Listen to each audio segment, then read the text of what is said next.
Welcome back to Think Design Work Smart. I'm Alex Bolboaca and I'm coming at you from the Mozaic Works studios. And what I have for you today is a reaction and a review and a commentary to yet another very interesting article written by Rebecca Wirfs-Brock with Mattias Verraes. If you don't know Rebecca, Rebecca is one of the persons with the deepest insights in software design and software architecture from this industry. Honestly, I feel quite underwhelmed by the fact that not enough people know about her and about her work. She's been in this industry and she's done software architecture and software design since small talk, which means probably 40 years or so. This is, and she has a deep wisdom about how to design, what to think about design, and so on. She's one of the people you can have a very insightful chat, and you really should follow her, honestly.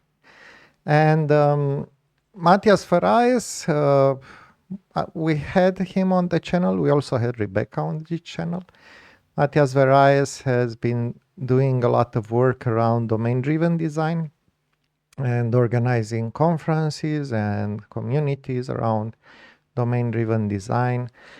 And along with Rebecca, they've been working on a book of essays on software design. And this article is part of that book. And it's really great that they decided to share it with us, so for free on her blog. But really the idea here is to share as much as possible about what is the different insights in software design and software architecture. So let's take a look at this. It's been published on 14th of April 2025. I'm just gonna switch this to read mode. The article is quite long. The estimate here is 36 to 46 minutes read. So I'm gonna skim through it, but I highly encourage you to read the whole thing because it's really useful. There is a moment where it's too soon to invest in a radical new software design for your system, and then you reach a moment where it's too late, too expensive to change it. Is there a sweet spot in between, a point where pivoting the software design is the right choice at the right time? As a leader, you are constantly resolving problems involving the software architecture, making technical decisions, meeting customer needs, and shipping product features. It's easy to see all these problems as isolated challenges that you deal with one after another. You are making a lot of decisions, but are you thinking about your overall software design? We'll discuss how all of these changes, the solutions you pick for them, and the impacts of those solutions can be treated as signals, both positive and negative. These signals show where the external environment repeatedly puts stress on your system's current design. By paying attention to these signals over time, you can figure out what changes your system's design needs. You can use the signals to trigger experiments. Besides buying you information about the viability of a major redesign, you use experiments to build a culture and support for it. So already from this introduction, we see the premise, which is very interesting, and it's something that I keep repeating to software developers, designers, and in particular software architects. Make experiments. Use experiments to figure out what you need to solve. And the other thing is signals. One of the things I learned when doing test-driven development is not so much about writing tests. Okay, so part of it is writing the tests. But then you need to pay a lot of attention to what the code is trying to tell you, which is the signals.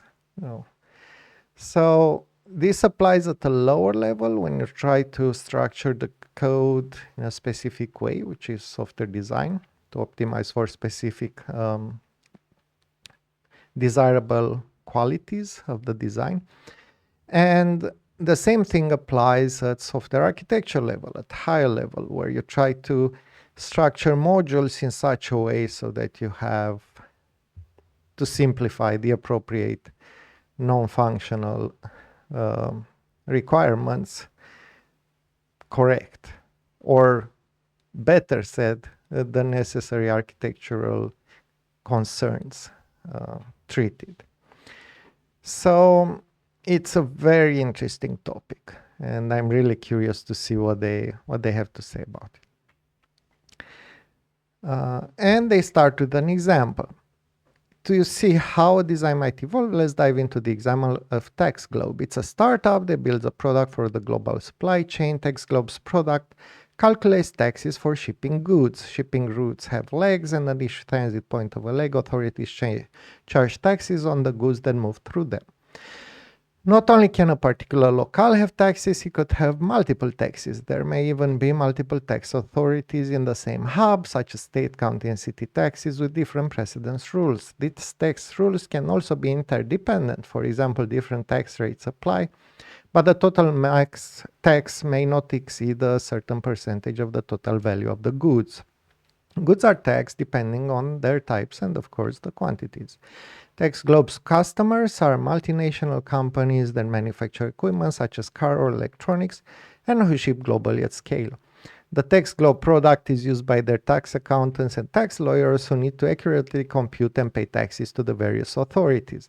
The tax rules in TaxGlobe's product have to change whenever the tax laws change. Tax authorities publish rule changes in advance. These might be a simple percentage change, a move from a flat rate to a graduated tax, new classification for goods, different tax rates, or a completely new algorithm or calculation method. The product's unique selling point is that it can handle all these rules across many international markets. TaxGlobe's own tax lawyers keep up to date with changes to tax rules and work with the developers to update the code. So I wonder, now a slightly off-topic comment, I wonder if the timing of this publishing has anything to do with the tariffs that keep changing, growing, appearing, disappearing. So this sounds very, very up to with the times.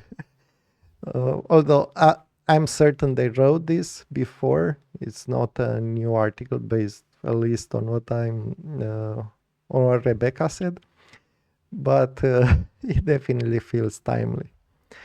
Anyway, so it doesn't seem that challenging, right? When you think about it, it's just a bunch of calculations. So it's basically you have as an input the current price, and you have the output, the price with taxes. But then you have a bunch of rules to apply, and the rules can be of different types, and the rules need to be configurable. That's basically what this is about. And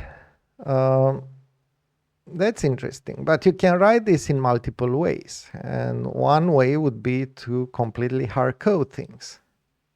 Like, for example, when in Romania at some point they switched during the, I think it was 2008 crisis, they switched the overnight the VAT rate from, I think it was 16 to 24 or something like that %, which was a big jump. But the thing is, this works if you have this as a configuration, because if you have 16 everywhere in your code where you need to compute VAT, it's a bit of a problem, right?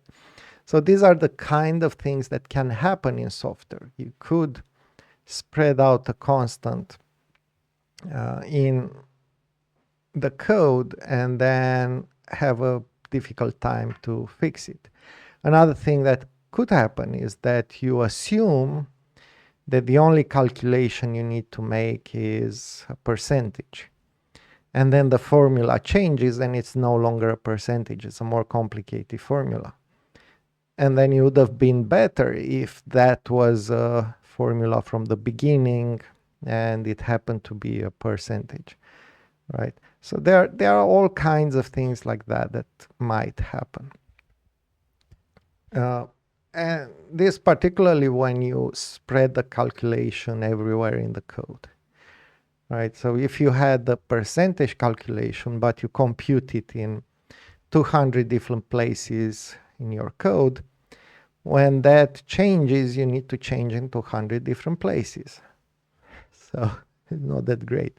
Or even worse, maybe changes just in specific conditions, so then you need to change it in 50 places and another 150 not, or something like that. And it's even harder because you need to figure out which is which, how to make the decision.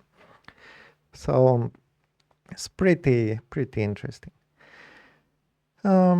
Text law interpretation. TextGlobe's product had its niche in the market precisely because it could handle international tax rules. Initially, the rules were hard-coded. Exactly what I was saying. But there's an inherent problem with this design approach. Tax rules are open to interpretation. Tax rules are unlike physical laws. Instead, like all legal documents, tax laws are open to different interpretation. But what was hard-coded was only the interpretation of the rules by TextGlobe's tax lawyers. The software reliably gave the same outputs for the same inputs, but soon it became obvious that this was insufficient. Their customers wanted more. Oh, so that's even a more interesting problem. I assume it's just a formula, but it's more complicated than that. Because tax rules are open to interpretation, some customers ask to be able to change the rules to their advantage. A different interpretation might save them millions in taxes. So they wanted their interpretation to be applied instead of TextGlobe's rules. So then I would imagine the customer will need to select a formula to use, maybe. As long as they could document how they calculated their tax and defend it to the tax authorities, they could save. Tax lawyer worth their salt would find an optimal set of interpretations that are legally sound and save money. Not only that, the larger companies pick the right combo of a shipping route and tax law interpretations to reduce overall taxes paid, similar to solving a traveling salesman problem. And this is where it becomes really complex because now you have to optimize the routes, and that's not an easy problem. I mean, we know algorithms, but particularly with multiple moving targets like this, it's a bit complex. TextGlobe's interpretation were perfectly sensible, but not optimized for each customer's individual situation. Still, support for multiple interpretations is an essential aspect of the domain of taxes. I didn't know that.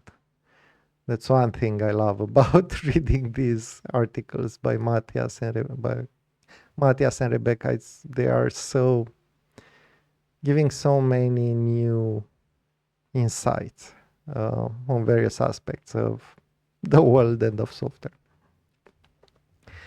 When TextGlobe had their first big customer asking for different interpretations, they found that they could easily make some adjustment to the code, read hacks to handle this specific interpretation. Oh, I know where this is going. So I've seen a lot of companies that are whose products are managed by customers.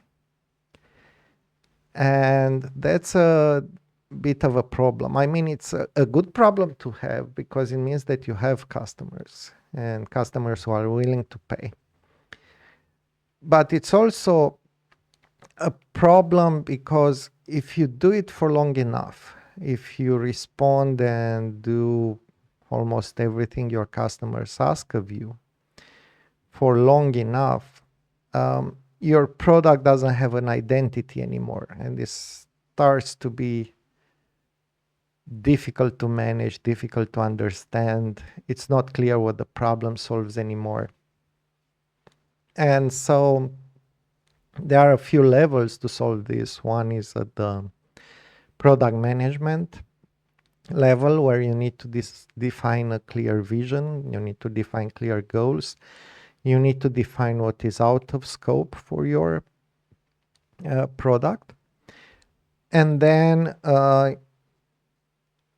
it's a matter also at the technical level, how you deal with this. Because if you allow these types of customizations, then maybe you need to change the architecture to something that is more like this is the core and these are plugins that you can add.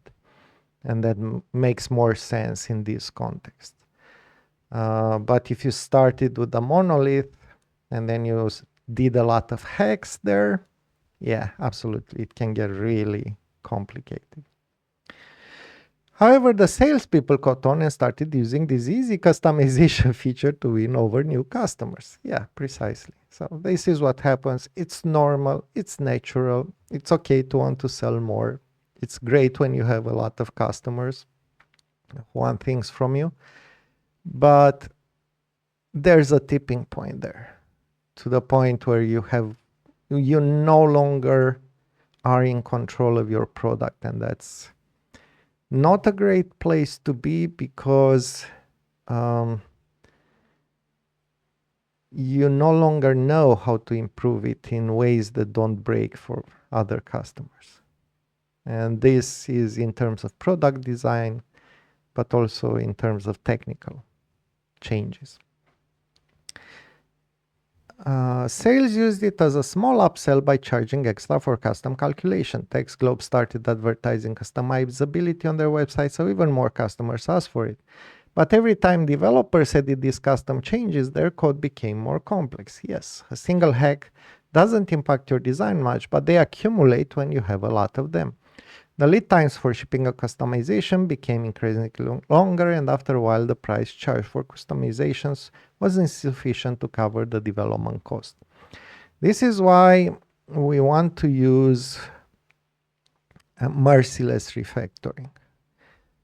So whenever you see something that's a hack in your code, so it's okay to have a hack. That's fine. Sometimes you're in a hurry, you need to deliver, you know how to fix it quickly. It's okay to have a hack every once in a while. Problem is if you leave them there for no good reason. When you revisit that part of code, you should refactor them. And that's what merciless refactoring is about. Gradually, they accumulate. The lead times for shipping a customization became increasingly longer, and after a while, the price charged for customization was insufficient to cover the development cost. Yeah. Gradually, TextGlobe added more solution code changes for specific customers, code changing for multiple customers, configuration options, and plugins. Yeah. Initially, it's TextGlobe writing these customizations, but they didn't scale well. Customization requests got put onto the backlog, and important customers got priority over other customer requests. So eventually, TextGlobe built a small domain-specific language for some of the text flows. These allow customers to create their own interpretation of rules. It looks somewhat like a spreadsheet, and the customer created code was stored in the database. Okay. That's an interesting solution. And I can see this happening. Yeah, I've seen organizations growing like this over longer periods of time. Technical debt. Over time, TextGlobe's product acquired a lot of technical debt. The product had multiple ways to deal with the varying interpretations of the text law. The standard set of text calculation rules was hard-coded. Values such as tax rates were stored in the database. A number of customer-specific interpretation of rules are also hard-coded using conditionals to determine if they apply for that customer. Customers could override some interpretations using the DSL. On top of these different interpretations, the precedence of text rules could also be overridden both in code and through configuration. It was never very clear which rules overrode which other rules. Yeah, so this is a problem of multiple interpretations, or not interpretations, multiple, what you called it, representations, multiple representations. So you represent the same notion from your domain in multiple ways, with a DSL, with a rule, hard-coded rule, with a customized rule, and it loses meaning over time, you see. So yeah, I can see this example, and I've actually seen a lot of code bases in this situation or close to this, usually without a DSL, but very close to getting there. This complexity affected the code. For example, there was a massive class called tax authority. For each transit point, you had to ask the tax authority object for the right taxes. The get taxes method alone had 3,000 lines of Jesus. It was passed the locale and bill of goods and would give you back objects that you then invoke to calculate the taxes. It wasn't just the tax authority code that was hard to understand, but also all the tax algorithms, riddled with special cases and overrides. Only the person who wrote the tax calculation code could understand how things work, and they couldn't explain it to others. Okay, so this leads into the knowledge problem, which is one of the worst problems you can have in software development. When you no longer have the knowledge in the team, or when the knowledge is so specialized that it's in only one place. That's really bad. Market pressure. The original unique selling point was that Tax Globe could calculate for shipping and import taxes around the world, but the major ERP behemoths started building competing products and using their market dominance to gain customers. So merely offering international tax calculations didn't make Tax Globe's product that unique anymore. What does make Tax Globe unique is its ability to support their customers' different interpretation of the tax laws. Yeah, so I can see that. The customization becomes the selling point now. But thinking more strategically, Tax Globe has an opportunity to move their USP from being a customizable tax calculation product to being a tax law interpretation product. Yeah. This is what I said. This changes everything from the product's value proposition to the design choices to their mission statement. The shift needs to be profound. Can only happen if it happens simultaneously in engineering, product, and business vision. What's special about this is that the catalyst originates in engineering rather than product leadership. When experiencing market pressure, companies often only focus on increasing marketing efforts and on differentiating on price, feature, and services. Here it's a more fundamental pivot. This opportunity to pivot exists because engineering builds some small affordances for interpreting tax. Well, yes and no. I mean, I understand what they are saying, but honestly, I see this as a function of product management as well. It's not only engineering. Yeah, engineering has created the opportunity, but the initial demand came from the market and the product management decided to go with it. So yeah, I'm gonna dispute that a little bit. They are right, but I don't think they are completely right. If Tax Globe's product marketing or project management had been more controlling about what to build, there never would have been different interpretations, let alone something as technical as a DSL. Yeah, but, well, okay. I'm gonna skip that. I think I've made my point. It's a mix. In this case, product management is the one that decided to make these things, and this pushed the design into a specific direction. So engineering responded to that. It's not that they came with the idea of let's do that.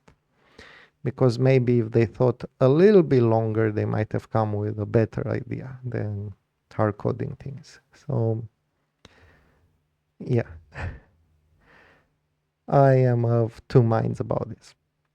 We now have a classic challenge. The product's new ESP shifts to text law interpretability. On the other hand, the current software design enables this shift thanks to some of the features it already offers. On the other hand, the current design with this crippling technical debt prevents the company from driving the shift to its full potential. The developers can't easily extend and maintain the system, and there are multiple ways customization has been added into the system. The customers can't easily add their interpretation and make sense of them. The tester and the customer support agents can determine whether a bug was caused by the hardcore rule or by a customer's overrides or some combination. So you see, this is, I think, where things break down, because one good question you should ask whenever you implement anything in your code is, how will we test that? And if the answer is we have no idea, then you're in for some trouble. You're in for some trouble.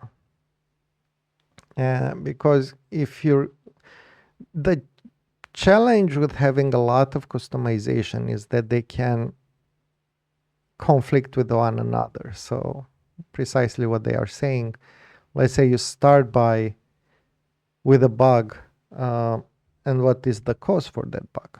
It could be the customer specific changes, it could be some other customizations from your developers, it could be a plugin, it could be, who knows.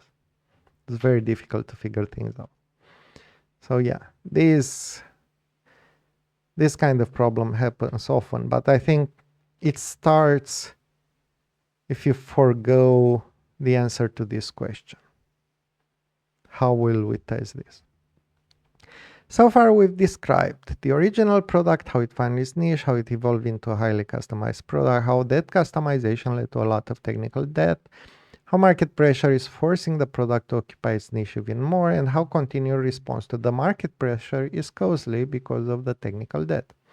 We now tell the story again from a different angle. We'll highlight each individual signal, that is, anything that an observant leader at TextGlobe could have noticed.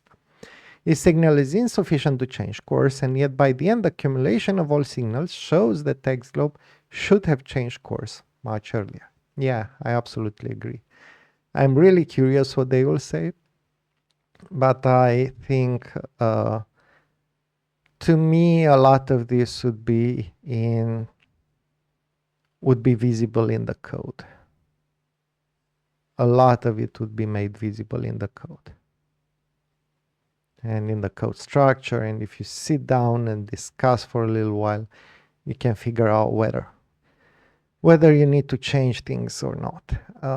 But usually there's not enough time invested actually. There's not enough time invested in sitting down and reflecting on the existing software design and on where you could take it. People get accustomed with the current way of doing things and forget that you could do them differently. And yeah. So let's see. We invite your reader to consider his signal below as if you are an architect or engineering leader at TextGlobe. What action would you take, if any? Would you have dismissed the signal? Would it have caused you to change your opinion about the system's model and design? At what point would the signal have caused you to change course?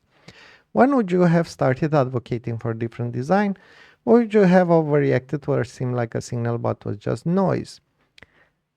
For me, I have the tendency maybe to overreact sometimes, but let's see. It's also because my focus is on teaching people good practices, and so it's easier to learn from small signals. And so overreacting for the goal of learning is very useful, but overreacting in production environments, not that useful. And I have to adjust my radar settings based on that. You have the benefit of hindsight because we already told you about the shift from text calculation to text flow interpretation, but as you read through these signals, try to consider how you would have reacted to each one if this happened over a 2-year period. Oh, 2 years, only 2 years, and without knowing what comes next. A customer tells us one of our calculations is wrong. Our tax lawyer looks into it and gets a developer to fix the bug. If it's a single bug, it's not a problem. It's too early. Okay. So, and in this case, it seems to be the wrong way to calculate. So I wouldn't react to this other than, as I usually react to bugs in general, after a period of time, like maybe 2 months, look back at the bugs that we had and do a root cause analysis and figure out what is the root cause. And in this case, the root cause seems to be that the implementation is not according to. So either the tax lawyer wants to change this, or the tax lawyer didn't give the correct formula, or not all the valid parameters or some conditions. So I wouldn't react to this other than like to a bug, to a set of bugs. Now, yes, I'm gonna stop here. Another customer tells us on number 2, these are very interesting. I told you that they are doing a really good job. Another customer tells us that the calculation is wrong, but our tax lawyers believe it's correct. The customer is a bit annoyed about it. Okay, so at this point, it's a dispute between tax lawyers. Probably as a developer or architect, you don't have enough domain knowledge to say anything either way. So it's still not the case of changing anything. Another customer asks us to reinterpret the calculation because they think the tax law could be interpreted differently to their advantage. Now, this is when some flags start coming up in my head, because reinterpreting means you have seen my assumption while reading this article that the tax law is a formula, so relatively fixed. But it turns out that it's not. So right now we have a paradigm shift. The fact that the customer is telling us to interpret this slightly different means that we have a paradigm shift, and then we need to rethink our domain, because our domain is wrong. Right now our domain model is about formulas that apply in different contexts and whatever, and you can implement these formulas and group them, and okay. So you have that as a basis. But now you have reinterpretations. So suddenly you have a new domain entity, which is an interpretation of the text. And we need to figure out what that is. And in my view, this is just another formula. At least that's what it seems. But what it seems is that for specific situations, you can pick from one of a few formulas. So it's no longer a single formula for specific situations, it's n formulas for specific situations. And this should lead to changes in the domain model, which lead to changes in the database structure maybe, and definitely in the code. You need to introduce a new design entity in your code. Okay. Number 4, we add a few customer-specific interpretations of the text law into the code using a conditional to switch between the normal calculation and modified one. We are using hard-coded customer IDs to do the branching. Conditional. No. I mean, it's okay as an experiment, because what you need to do first in these situations is realize, okay, we need to introduce a new domain entity, which is an interpretation. Now, what does an interpretation mean? Well, it means that you apply this formula instead of this formula and so on. And you let the customer or the configuration choose the formula. Now, should this be based on customer ID? I don't think so. I think it should be initially part of the configuration, and it can be part of a hard-coded configuration. If you've done a lot of dependency injection, you probably have one file in which, you usually have one file in which you read configuration, create stuff, and so on. You can set there a hard-coded configuration, so something that's not yet stored in a file. Or you could have in a configuration file, or you could have in the database. But the thing is, you should be able to say, for this situation, use this. And the first mechanism will be pretty basic for this. It will just be, when we deliver to this customer, select this. And when we deliver to that customer, select this. But it shouldn't be something in the code, so branch in the code. Hard-coded customer ID. Anyway, if I ever see a hard-coded customer ID in the code, that's a red flag for me. That should not happen ever. You can have a strategy pattern, you can have a bunch of different ways to implement this, and then choose it based on the customer ID, or actually based on some settings connected to the customer. That would be something. But the challenge here is that it's very easy to jump into over-engineering, and what you want to do is to go gradually, as in small steps. What is unclear is how far can you go in small steps between deliveries to clients.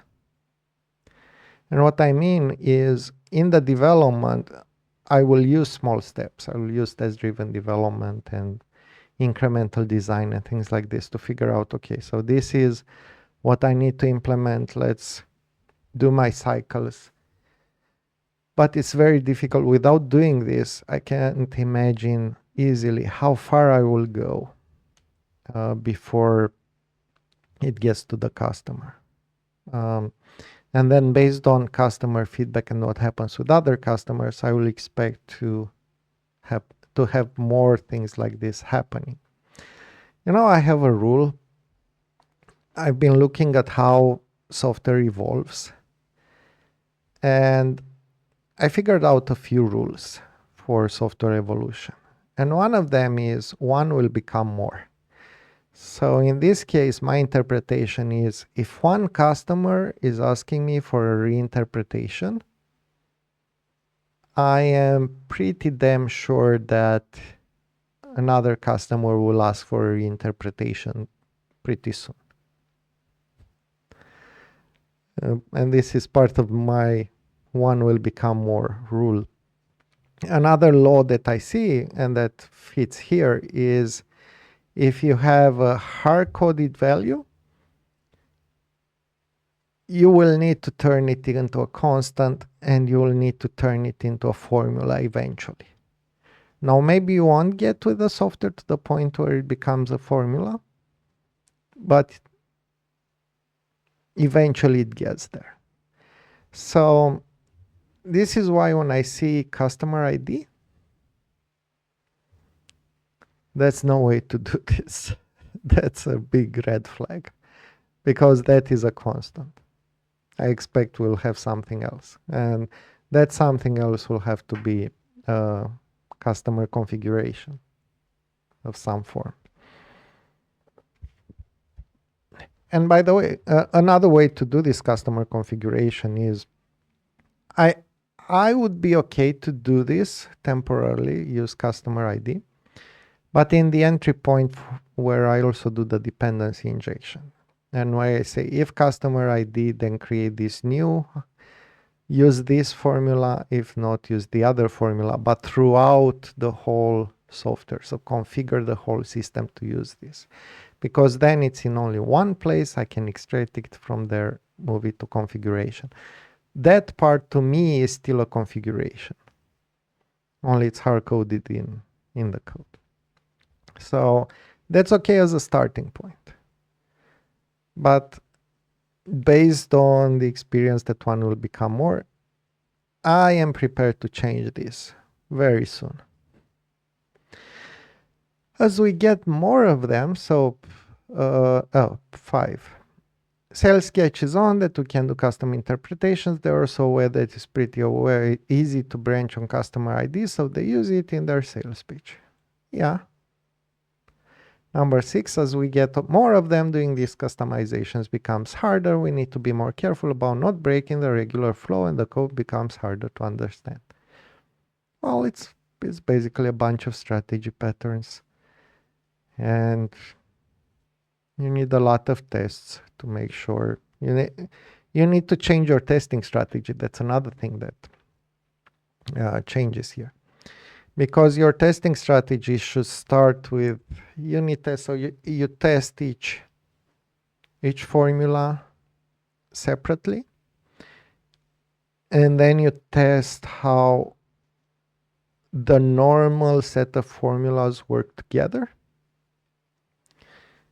But the next level is now you need to test with customer specific configurations.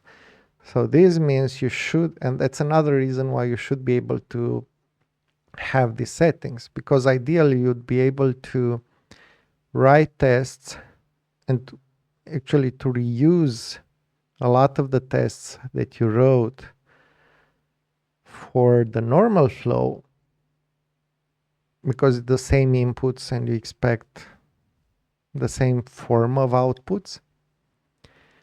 But what changes is you have a different customer configuration. And if you have this notion of customer configuration, you can plug it into your tests and they will run with this configuration. And that kind of covers it. It makes things pretty easy. But you have to think, so you see there are two signals here. It's the tests are telling you that it's too difficult, so you need to parameterize them, and the parameterization is what?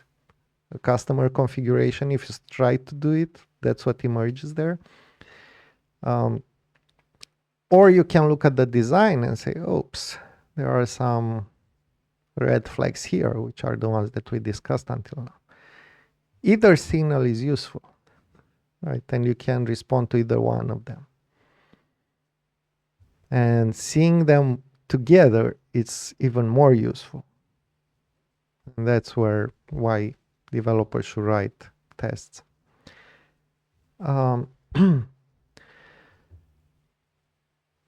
Management complains that we spend more and more time on each customization and the lead time is becoming very unpredictable, of course. Yeah, this is another point. So whenever your estimation is not is variable, and actually we just done a video about this. So you have a high variability in your estimation. 80% of cases, it's technical debt. So you need to fix the technical debt.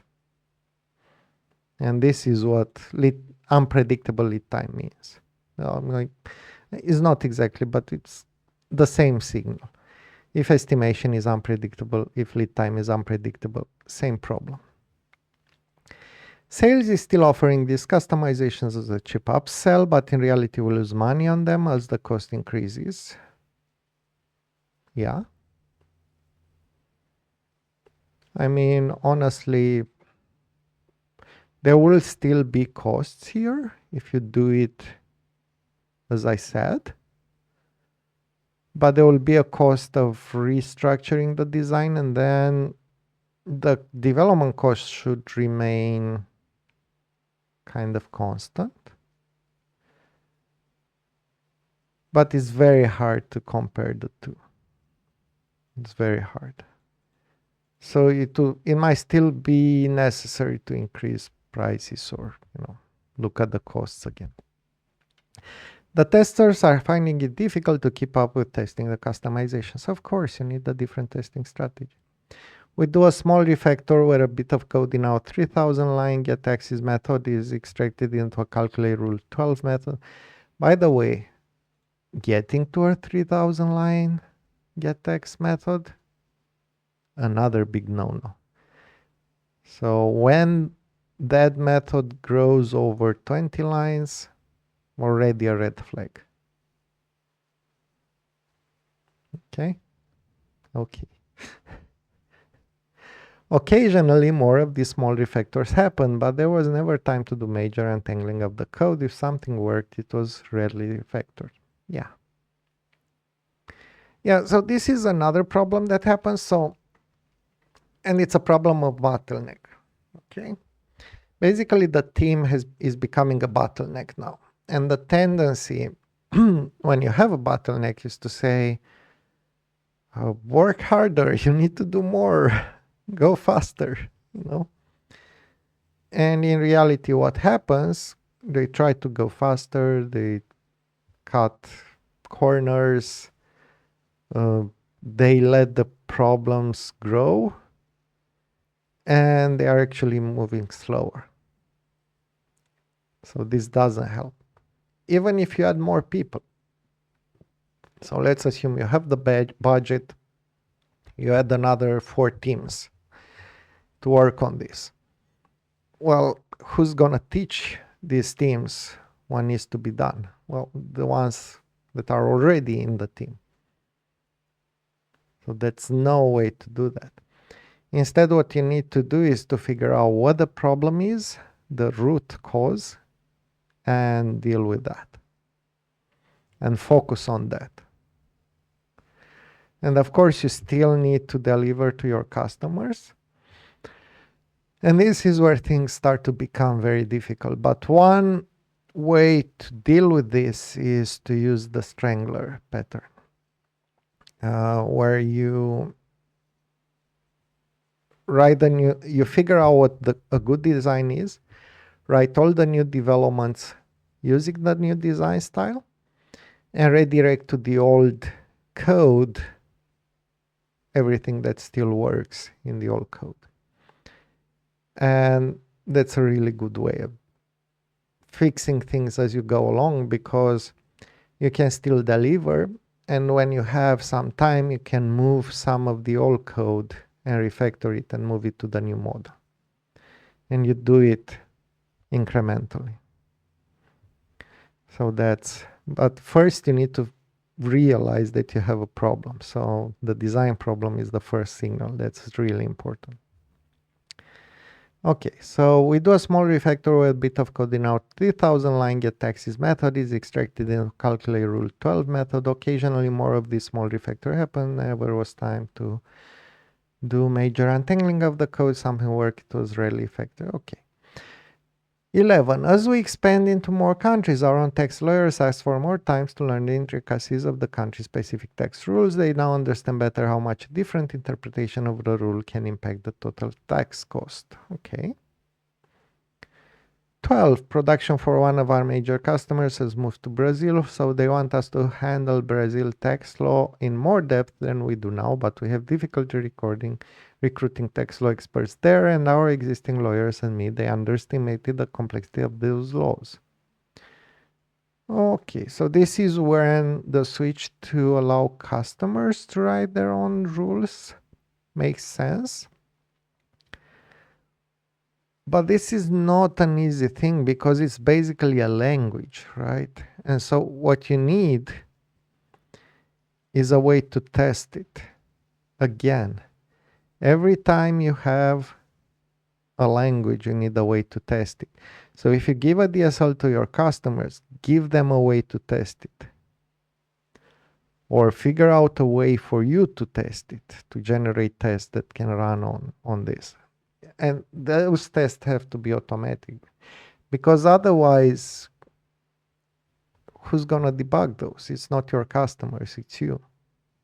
And if you need to debug hundreds of thousands of different rules,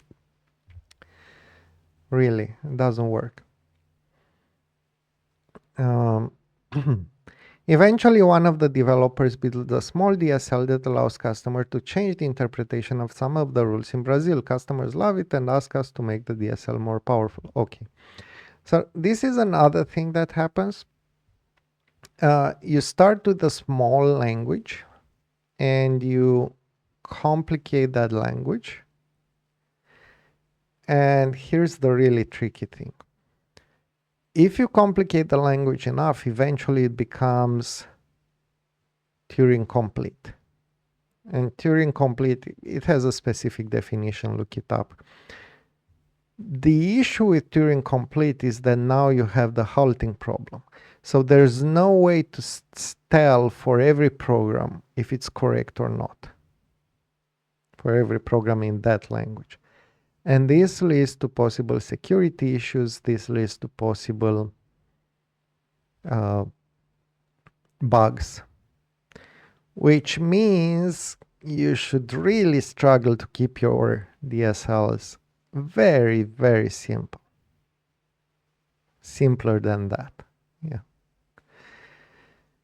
Later, the customer asks for a similar DSL for their other locales. A custom one will be more. So you have one, you'll have more. A customer requests a custom engineering effort. They want to recompute taxes for the prior year. Oh boy. Based on their own reinterpretations of several tax rules, they're willing to pay really good money. So we assume they expect to save a lot of money this way. Because sales now has learned that we can charge high prices for these large customizations, they are putting more focus on this and the tax savings it can bring. Yeah. So what I'm thinking is that by now it should be clear that you'll have a lot more customizations. One will be more. So you need to rethink, and particularly if you have this for recompute taxes for the prior year. I mean, if the design is done in specific ways, it should be fairly easy to adapt. Yeah, so why not? Number 17, engineers complain that the current design wasn't very nice to work with. They want to move to a new tech stack. Yeah, that's a common reaction from engineers. The problem is not the technology in this case, design and architecture. There's disagreements in Text Global on whether we should go back to offering a single one-size-fits-all product and potentially sacrificing a few large customers, on whether you should be fully focused on customized implementations. Right now, get a lot of revenue for custom work, but we also provide the DSL. Both sides of the argument feel that this contradiction amounts to shooting ourselves in the foot. The DSL steals business from custom work, and custom work takes away focus on an incentive for building a truly powerful DSL. Yeah, this is a business decision or a product management decision. This is what I was talking about a few minutes ago. Customers are managing the product, and that's not a good way to do it. It is profitable in the short term, don't get me wrong, but you should prepare for the next step in your product, or you should have a line you follow as much as possible. People in engineering are advocating that there should be standard rules and rules that are open to customizations just so they can keep things straight. Yeah.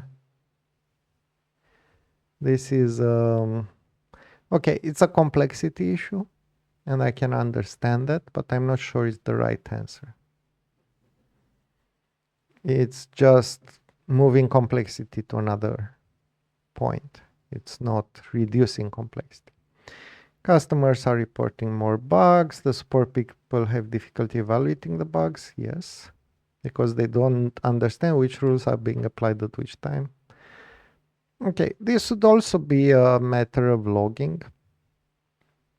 On the other hand, because if you log, these are the rules that applied, It should be fairly easy to track those, but yeah, you might need some custom tools to deal with that. And that's generally the thing. If you end at the point where you are writing your own DSL, you should be prepared to write some custom tools for that. You will need those. The market leader for ERP releases a competing product. Okay, some customers complained about the performance, yeah. Obviously. But this is because of the custom variations. That's another bad signal. This is bad architecture, right? You're using things that you shouldn't be using. Customers are still willing to pay well for customized interpretations, but can't deliver them fast enough anymore. The customers don't just want us to hardcode their interpretations anymore. What they want is to be able to simulate the calculations with a different set of interpretations, and only if the interpretations save them money, they want to commit to them. Yeah, so you probably need a different set of features where you can, and that's actually a good thing, honestly. Because in this case, you can give them a tool where they look and say, okay, so if we apply these, or let's run some simulations, we want to pick this. And by the way, I would have allowed them to pick the interpretation early, much earlier than now. So, or at least it would be in a configuration, and showing it here wouldn't be such a big thing. So yeah, I can see how all of this can go very wrong, but I can also see where I would answer, and I think it would keep things manageable. Not perfect, not ideal, because yeah, we have hindsight here. So of course, you know what's going to happen. But the one general rule that I would keep in mind is one will be more, right? Bugs are important. One will be more. Constants will become variables, will become formulas. And even this type of simulation, that's another law which I find it a little bit difficult to state, but it's something like if you have a static behavior, it will turn into a dynamic one. It's somewhat related with the other two. Here you already have the different interpretations, but instead of having a single algorithm going through all of those, customers will want to have a dynamic thing dealing with this. And I still haven't found a way to state this. Recognizing signal. The main idea here is to recognize and respond to signals. As a leader, part of your job is to notice signals and have the right attitude towards them. Signals can be weak but important or loud but irrelevant. Some can be frequent, but it doesn't make them more important than infrequent ones. Everybody could be talking about them, or just a lone voice in your team trying to draw your attention. On top of all these properties of the signals themselves, you have to deal with your own biases. You may be more attuned to signals in your area of expertise, say database performance or customer experience, and less to signals outside of your skill, say security or developer happiness. There's also institutional bias. Signals from customer support don't often reach engineering management. And this is bad. You should always see, reports about support requests. After all, customer struggles are the support team's daily environment. They don't stand out. Similarly, signals that the engineers are struggling are often discounted. Engineers are always asking for more time and resources anyway, so when they do, managers may not treat them as important signals. Yeah, this is why you have to be much more specific and say why, build a case. At the very least, it's important to understand that all these factors will impact how well you recognize signals. It's up to you to decide to take weak or intermittent signals seriously. You need to deliberately keep an attitude of being open to receiving signals. You in your environment look at the world from within a box, from within a mental model. A lot of learning and noticing happens when you deliberately try to recognize your box and break out of it. As we discussed it in critically engaging with models, so there's probably another essay from the book, you need to actively look for alternative models, explore them, understand their underlying belief systems, and adapt their building blocks to your advantage. Often individual signals don't indicate an urgent need for a change, and yet at some point it becomes overwhelmingly clear that you should have reacted much sooner. But there is rarely a clear switchover point, a single signal to close the boundary from irrelevant to imperative. Our usual modus operandi is to react to the daily urgent signals and to wait too long to react to the significant ones. Yeah. So what exactly is a signal? We have avoided formulating a precise definition because any definition will exclude things that might be valuable signals. Intuitively, a signal is anything that is worth noticing, worth considering, potentially worth reacting to. Sometimes it's something that breaks out of the ordinary, but at other times the fact that a regular pattern keeps repeating predictably is a signal. I think this is the hardest one to figure out. Sometimes a huge incident is a blaring signal, but sometimes a small change in someone's body language is a signal. Sometimes the lack of a signal is a signal in itself. Okay, this is the hardest one, the lack of a signal. Okay. Signal triggers experiments. Looking for a magic switchover point is a mistake. Signals should trigger us to run experiments. For example, when someone says we should improve the architecture of a component, we don't have to jump into a costly and unpredictable refactoring project. Instead, we should run a quick experiment to learn how hard it would be to improve the component, if the proposed changes are feasible, and if they actually do improve the component. How frequently should you run experiments? All the time. To me, this is the key lesson here. Always run experiments. Always be running experiments. Always be running experiments. It's really important. Very important. Experiments shouldn't be rare occurrences. They should form the backbone for learning anything that can be Googled.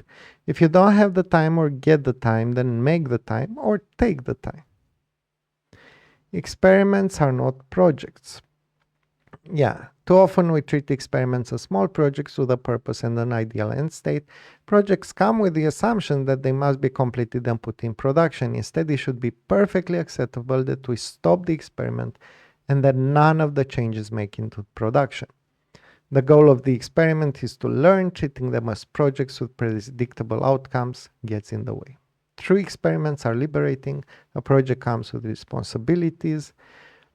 Okay, an experiment that we plan to remove doesn't need any of those. The only measure of its success is whether we learn anything. Removing those constraints lets us move faster and try more experiments. Experiments should not be open-ended. Stop when we've learned something. If what you've learned leads to you to ask another question, start another experiment. We don't even have to finish an experiment. As long as we have learned enough, we can abandon it. So honestly, this relates a lot to how I'm thinking more and more about user stories, which is that user stories should actually be framed as questions instead of statements. An experiment should be framed as a question. That's basically what it is. Reversible experiments. Create an environment where you can learn from running many experiments. To do so, look for these properties. Make it acceptable for experiments to fail, to be stopped, or be changed midway. Starting or stopping experiments should be trivial and non-event. Look for ways to make them reversible. When you propose an experiment and people are reluctant, it can help to tell them that you personally commit to reversing any change that was made. To achieve reversibility, experiments must be small. Wherever possible, experiments should be isolated. Yeah.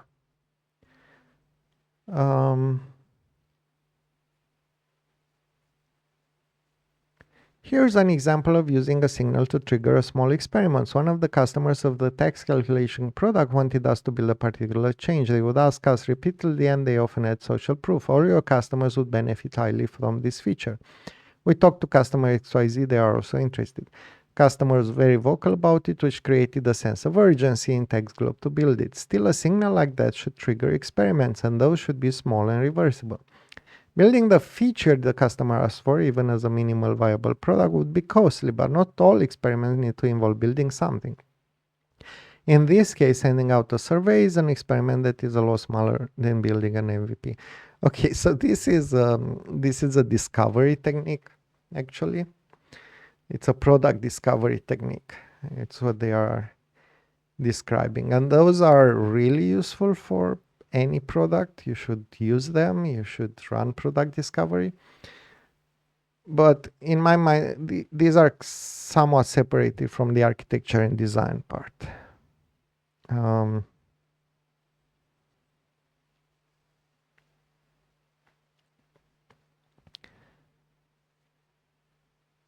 So let's see. Succeeding with experiments. Summary experiments should be small, reversible, isolated, frequent, shouldn't be treated as projects, don't have to come out the way you hoped, can even be a bit uncomfortable, don't need to finish, should be allowed to be a bit crazy. These aren't scientific experiments. We aren't trying to create laboratory conditions. We don't have a statistically relevant sample size. We're not trying to prove a hypothesis. We're just trying to learn something, generate new signals, and move on to the next experiment. It's more like exploration, right? In fact, what this whole thing is describing is exploring the solution space. That's what it is. And it's one of the things that all designers do, except software designers, which are the programmers. So, yeah. And then they recommend a few other things. They say experiments are not enough. You could sketch a new model, which is what we discussed. You can look at 3 angles. You need to manage upwards and get support from your managers. Manage downwards, inspire the people who need to do the work. Manage yourself. So 3 angles. Make the shift. Okay. So there is a bit more to the article, but as I said, I'm not going to read the whole thing. But honestly, it's really interesting, and I encourage you, the link is in the description, I encourage you to go through it. If there's one thing that I agree with here, and that I like to see much more in software development, is using experiments. We started using experiments in product discovery. There are a lot of product discovery techniques, and many of them involve building some kind of prototype and testing it with customers. The simplest level is, of course, a survey, but a more complicated level is build some prototypes that are even on paper or in various tools that allow this without implementation and just validate part of it. But that's really an exploration of the solution space. And in case of product discovery, it's also an exploration of the problems, the real problems real customers face. In the case of software design, we are more in the solution space, and we should be exploring the solution space more. And the way to do this is through experiments.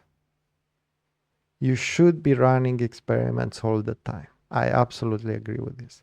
And even though I believe with many of these signals, if I were the leader, I knew what to do.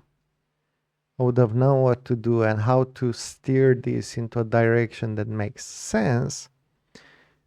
Of course, this misses the complete picture because maybe we are a lot under pressure. Maybe, there's not enough, or our developers are not skilled enough to make the change. The budgets may not be that great.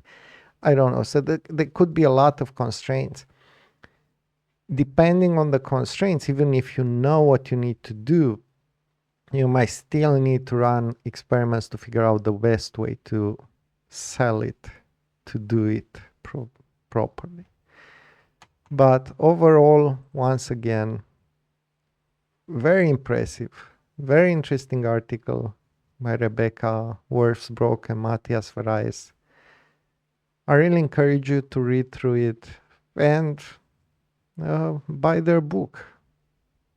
I think it's on Limpub, and I'm sure it's great. I haven't got the chance to get to it yet, but based on all the bits and pieces that they published until now, I think it's just one of the best books about software design that I've seen, because it takes a larger perspective on software design and not only focused on the building blocks and solutions and stuff like that. It's more about the whole system where software design lives. All right, so that's it from me for today. This was a very interesting one, and I hope you'll have some comments. So let us know in the comments. Are you running experiments? What are you missing from running experiments? Would you know where to start? Or maybe we can explore this topic a little bit more. Thank you kindly for the view, and until next time, remember to think, design, and work smart. See you next Saturday.